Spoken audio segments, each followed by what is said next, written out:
After 4 quick months, I'm finally going to show you around Ce Tuin for the first time in 2024.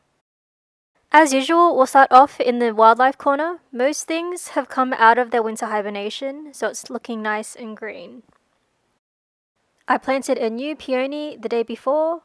The variety is called Sarah Bernhard. And we have new growth on the agastache plant. Hundreds of mushrooms have popped up in the last couple of weeks. They probably come from the mycelium off the wood chips. This pond is the latest project and newest addition to our garden. I did film a bit of the process in the video before this, but my task today was to trim the excess liner and tidy the edges. The lavender has come back really strong this season, and the aquilegia has also started to flower, which is really exciting and a taste for things to come. I was worried this echinacea died during the winter, so it's great to see it isn't. And as you can see, there's a lot more mushrooms around the place. This was the largest one I found so far. A lot of the beds are still covered in black plastic. I haven't really planned where everything is going, but I figure it out as I go along. For example, these grasses. I got them on a whim yesterday in the discount section of the garden centre. They were only €2 each, and I thought they wouldn't look too bad as a backdrop to the little pond. The area where I put my tomatoes last year is empty and sad looking, though I did throw in a few strawberry plants that I had left over on the end of the bed. My Egyptian walking onions have started to develop the bulbils that allow them to walk. And the first few flowers have also started to bloom. And these are elephant garlics, which I grow every year to varying success. There was one year where I grew some really nice ones and then the mice ate them. These pots and troughs are filled with the soil that came from digging out the pond.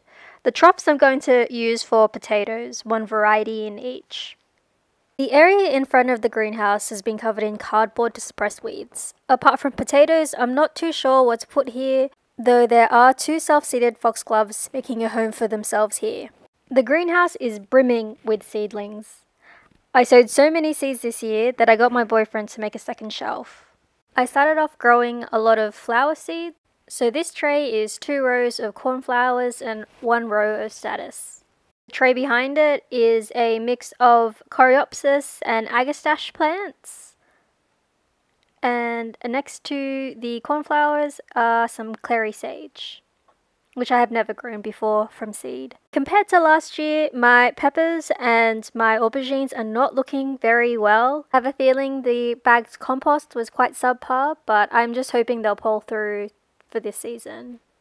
Behind it are straw flowers, which I have failed to grow the last couple of seasons, but this year they're looking great. And we have a variety of scabiosa in the back. These are a mix of plants that I didn't have enough of to have one tray, and these are my onions and shallots. So I will put them in the ground soon. I have never successfully grown leeks, so I'm hoping this year I improve myself wrong. So I have 2 varieties there, and a tray of nigella, which I will dot around the garden. This is a tray of phlox. They haven't come up yet. And I've got some ornamental grasses on the other side of the tray. And these are a mix of plants. I think there are a few different types of Rudbeckia and Didiscus in there. I have the usual greenhouse mess, so that's a pile of jute sacks. And on the new shelf, we have more flowers and vegetables. So these are Achilleas in this tray. This one is called Achillea the Pearl. And some Rudbeckia as well on the rest of the tray. This is my zinnia tray. And next to it is my cosmos tray.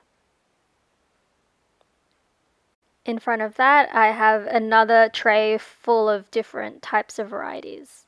Next to that, I've got a full tray of marigolds. I have really old marigold seeds that I need to get rid of. And that's a calendula, and next to it are some nasturtiums. These 2 trays are my tomatoes, and like my peppers and aubergines, they do not look that great. It's really kind of depressing, but I'm just hoping that they will be fine during the seasons because tomatoes can be quite resilient. And that was a look into my greenhouse. The plum tree project from last year has been a great success. The hellebores came back bigger and fuller, with a lot of blooms. And over spring, the daffodils, grape hyacinths and tulips have had their turn. Unfortunately, over the winter, my bird bath ended up cracking in a few places, so it ended up leaking over the winter months. Doesn't hold water anymore. So I've used the excess pond liner to line it, and I trimmed the excess, and now it's a bird bath again. It's not as pretty, but it still works. The grape is finally waking up as well, so we've got some shoots. I did do a bit of a prune of it in winter, but it could probably still use more of a prune, but I'll wait till summer to do that. This is a bolted perpetual spinach. I'm going to leave it there for the insects to hide in. And underneath the netting, there is actually a strawberry plant there that I don't know how it got there, but I'll just leave it. Next is a empty bed. That was strawberries, but I took that out. And these are calyx that are completely covered in aphids, and I've let them go to flower as well, just for the bees and more insects to eat, I suppose. These are perennial broccoli. I think it's a perennial 9-star.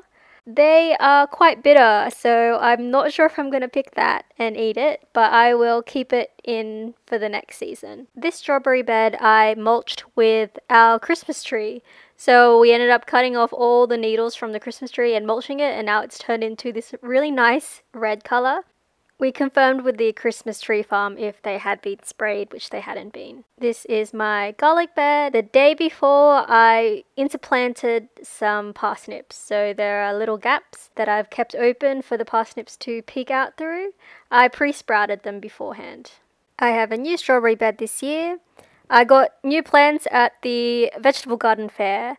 I've got 2 varieties. I got Mare de Bois again because they're really tasty, and another one called Favori. These are my covered dahlia beds. I'm not too sure if my covering them did them any good, but I am going to take them off soon and see how it turned out. The area next to my neighbor is like a limbo area right now.